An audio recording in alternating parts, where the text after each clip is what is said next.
Hi, I'm Mike. I'm Pam. That's our dog Trump, and this is our bus that we call it Mighty Mike.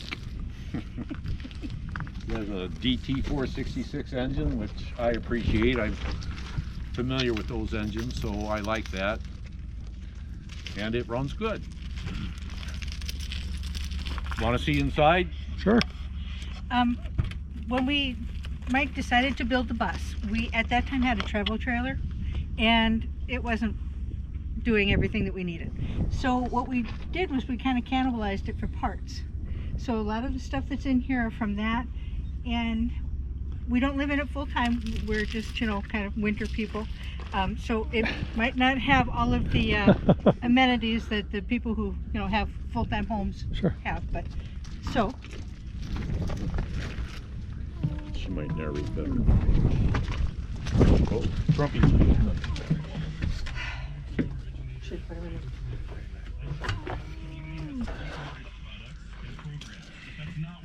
So, this is the living area. This came from the old RV, and you notice that we left it with kind of an industrial feel. We kind of like that, and it also leaves room if Mike ever decides to sell it.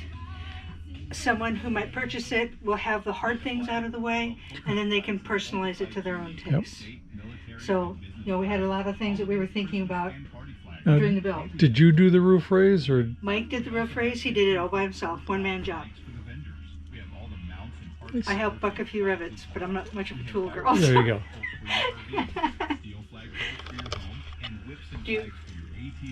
Okay.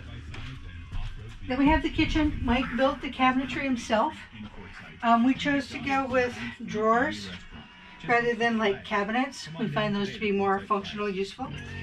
And Mike did it such that we have an eye bolt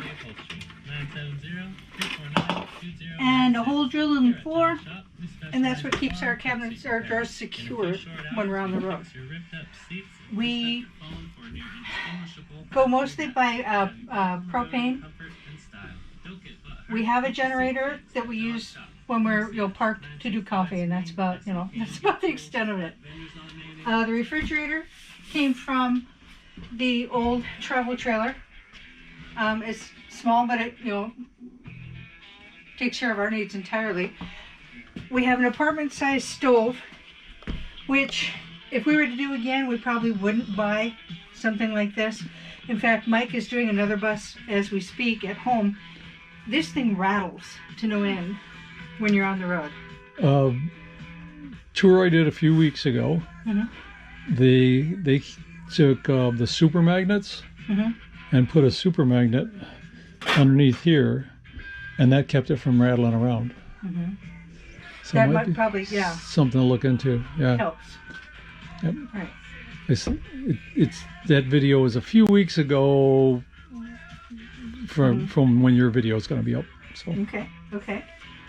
And then we have the one bunk with storage underneath. You can just lift it up and there's storage there.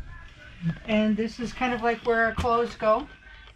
And again, we just kept it simple. We just slide the bins in and out and do that. We have toilet and shower. The toilet is a flush toilet. And then just a regular shower. And then this is Mike's garage. He's got a fairly decent sized garage back here.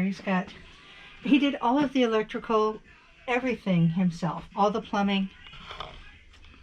He keeps a tool box here. On our maiden voyage with this bus, we were out in the middle of farm country in Iowa, nothing around, and the water pump went out on the bus. Mm-hmm. Well, he knew about buses, and so he had the forethought and put a new water pump in the bus, and so he just pulled off to the side, got the new water pump, tools, switched it out, and we were on the road in an hour. Nice. Switching out water pumps is on my list right after school. He plays that. So. Yeah. He carries a water pump and an alternator at all times. Yeah. And we can still access the back to move things in and out if we choose to do so. The lights are all LEDs. And again, we just kind of kept it with kind of an industrial kind of look, kind of feel. Right. But with the roof raise, it really Makes it open. Yeah. So. Well, thank you. Yeah. Thank you, I Steve. like your bus. Thanks. Do you have any social media or anything that if people wanted to get a hold of you? We're not very techy. Hope you enjoyed that video, and remember, there'll be another one next Saturday. So please tell your friends and hit the subscribe button and give me a thumbs up if you liked it. Right? See you next time, YouTube. Bye.